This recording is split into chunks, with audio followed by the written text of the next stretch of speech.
Vainqueur de 15 titres mondiaux, de 122 Grands Prix dans les années 1960 et 1970, il est le plus grand champion de moto de tous les temps, le pilote le plus titré de l'histoire de son sport. L'Italien Giacomo Agostini, aujourd'hui âgé de 73 ans, s'est confié à Euronews pour parler de sa carrière et de sa passion pour les motos. Alors, monsieur Giacomo Agostini, merci beaucoup pour cette interview. Merci à vous. Comment est née votre passion pour les motos? Je pense que je suis né pour la moto. Quand j'étais petit, j'ai commencé à penser, je pensais sûrement que mon métier c'était faire la moto, faire des courses. J'ai commencé à faire des, je ne sais pas en français, les gincane. Les gincana, c'est des petites... Ouais, gincana, les gincana, parce que mon père, il n'avait pas envie de me donner le permis pour faire des courses, parce que toujours il disait c'est très dangereux. Je ne vais pas signer l'autorisation. Un jour, chez un ami de mon père qui fait le notaire, et il m'a demandé pourquoi je suis été triste, pourquoi je ne suis pas content. Et j'ai dit bien, je fais des sports, je vais faire des courses, comme ça. Et lui, il a convaincu mon père à signer. Et mon père, il a signé. Et j'ai dit bien, alors c'est fait. Et après, nous avons compris que le notaire, il a entendu que je voulais faire des courses en bicyclette, pas en moto, mais un cycle avec la cyclette. Après ça, j'ai commencé à faire, j'ai acheté une moto, j'ai commencé à faire des courses, je gagnais tout de suite, et alors c'était le début de mon carrière.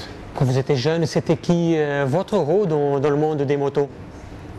Tu sais, quand j'étais petit, j'avais les deux Italiens, j'avais Carlo Biali et Tarquinio Provini, c'était deux pilotes qui ils ont gagné beaucoup de championnats du monde. Et j'étais à les voir dans 2-3 circuits comme ça, et toujours je pensais, j'aimerais être comme les deux. Quand est-ce que vous vous êtes aperçu que vous étiez meilleur que les autres, que vous avez énormément du talent? Non, je ne savais pas avant. Avant, j'avais seulement la passion et l'amour pour la moto.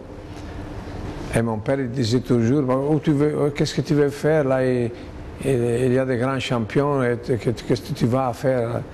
J'ai dit, je vais courir parce que j'aime les motos, j'aime la course. Et j'ai entendu après, quand j'ai commencé à gagner, j'ai dit, peut-être je suis beau. Mais je ne pensais jamais d'être champion du monde une fois, pas 15. Et alors, il faut être content parce que j'ai eu de la chance. Entre 1968 et 1970, vous avez gagné toutes les courses dans le championnat du monde. Comment vous arrivez à maintenir la concentration et le focus? C'est très très difficile de gagner un championnat du monde. Il est encore plus difficile de le gagner une autre fois. Le podium, c'est une drogue.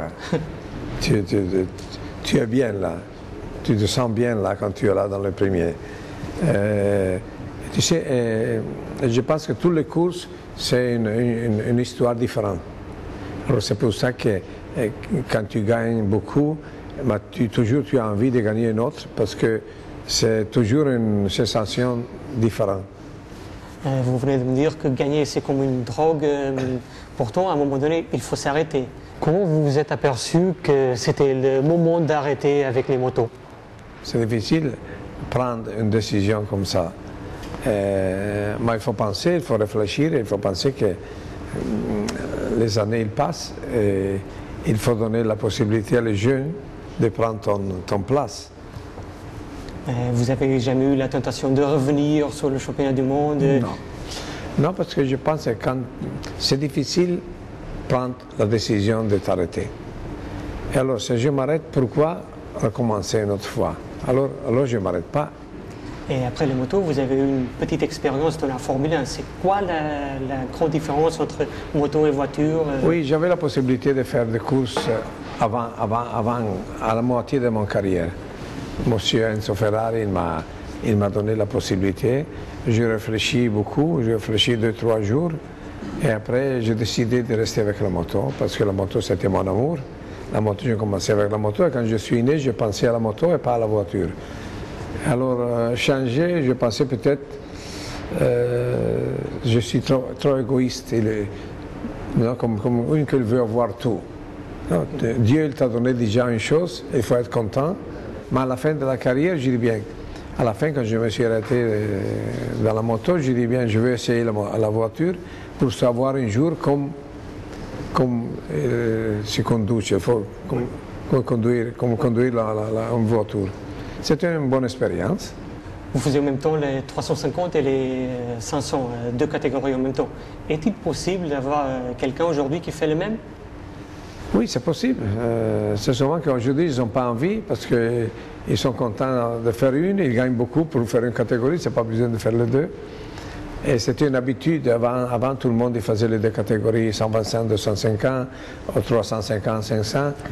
Et après ils sont arrêtés, après Freddie Spencer il a fait les deux catégories, il a montré qu'il peut faire les deux, il peut gagner, il a gagné les deux. Mais aujourd'hui, les pilotes d'aujourd'hui ils n'ont pas envie de travailler beaucoup. Justement, la dernière saison 2015, c'était une des plus émotives des dernières années, avec un final un peu anticlimatique. Comment vous voyez l'incident entre Marc Marquez et Valentino Rossi? Tout le monde il veut gagner, alors c'est difficile comme ça, faire des courses avec être gentleman. Il faut toujours être agressif. Et Rossi et Marquez ils sont montés une petite chose, ils sont fâchés tous les deux. Mais ce sont des choses qui sont passées aussi à mon temps. Alors, oui, c'est pas bien, mais il peut passer. Est-ce que quelqu'un peut battre vos records? Oui, tu sais, les records, ils sont faits pour être battus. Peut-être un jour, quelqu'un, peut-être Valentino, peut-être un jour Marquez. Mais Marquez est encore très jeune, alors je ne sais pas, peut-être je peux voir quand lui me bat. Alors, finalement, une dernière question. Si vous pouvez changer une chose dans les motos d'aujourd'hui, ça serait quoi? J'aime pas beaucoup d'électronique. Je préfère que les pilotes ils travaillent plus et pas l'électronique. Oui, peut-être parce que je ne suis pas habitué. Et peut-être les jeunes, ils ont commencé avec l'électronique, alors pour eux, c'est difficile de changer. Merci beaucoup, Monsieur Agostini.